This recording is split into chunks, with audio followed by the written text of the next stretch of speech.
रमण महर्षि के विचारों के ऊपर थोड़ा सा अवलोकन करते हैं। मुझे जय कृष्णमूर्ति, रमण महर्षि इस तरह के संत बहुत प्यारे लगते हैं और बहुत जो है मूल सत्य को जैसे अभिव्यक्त हो रहा है उनके द्वारा। ऐसा लगता है कि सारे पैटर्न को तोड़ के वो शो के अवलोकन, व्यक्ति का जो गहराई से विकास हो उस पे वो जोर देते हैं। सभी धारणा, सभी कुछ नहीं बनाते हो, ये सब आधार है, लेकिन ये लोग आधार भी नहीं बनाते, आधार को भी तोड़ देते हैं कि नहीं, आप जो है आप अवलोकन करो, देखो, स्पष्ट हो और आगे जाओ।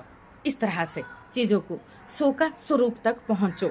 ये मार्ग बनाओ, वो मार्ग बनाओ, वो मार्ग बनाओ, क्योंकि वो मार्ग से और कोई पहुंचा, इस मार्ग से और कोई पहुंचा, तो ये शायद रोड बन गया तो आप गाड़ी लेके निकल गए, इजी पड़ेगा। ऐसा ये नहीं करते, क्योंकि जीवन की गहराई में ऐसा सच में होता ही नहीं। और सिर्फ कई पैटर्न को तोड़ के अपने में जब हृदय का जो दृष्टि खोलोगे तभी आप जान पाओगे। हृदय का दृष्टि के ऊपर रमण महर्षि ने बात किया है। उनका भी मूल अवलोकन में रहा है आत्मसमीक्षा।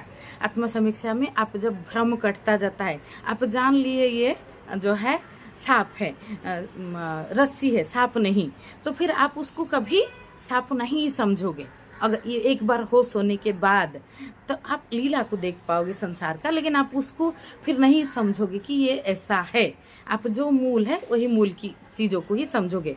और आप अपनी अंदर पूरा ब्रह्मांड को समझ गए तो आप कहीं पे भी जाओगे, कहीं पे भी अभिव्यक्त होगे, तो आपको ऐसा अलगाव भाव का महसूस नहीं होगा। रमण महर्षि के जो थॉट प्रोसेस है उसको थोड़ा सा अभी संक्षेप में देखेंगे। आज एक्सट्रीम भी उसके ऊपर हुआ है, आप देख सकते हो जी। खुद के स्वरूप को जानना, बाकी सब नेति नेति नेति करके सब काटते जाना, फिर प्रकाश जो है वो दिख जाता है। ऐसा है जो, और हर जगह वो चीज अस्तित्व के साथ आप एक हो जाते हो ऑटोमेटिकली। सारा चीज तो अलगाव भाव से हुआ है ना। तो ये देखो, गहराई से हम देखते हैं तो जय कृष्णमूर्ति को आप देखो, रमण महर्षि को भी देखो, और कोई गहराई में जो पहुंचे हैं उनको देखो, वो एक ही चीज पे जाके मिलते हैं कि शो का अवलोकन, स्पष्टता, चीज़ों को, धारणाओं को सब तोड़ना। नहीं तो धारणा पे ही फिर मोहित हो जाना हो जाएगा, फिर उसका बचाव में कहीं ना कहीं उसके फ्रेम के अंदर आप सिमट जाओगे। तो ये जो truth is a pathless land, Raman Maharshi की भी थॉट प्रोसेस इसी तरह का है। सो का अवलोकन, आत्मसमीक्षा से मैं को जानना। तो जुड़े रहिए।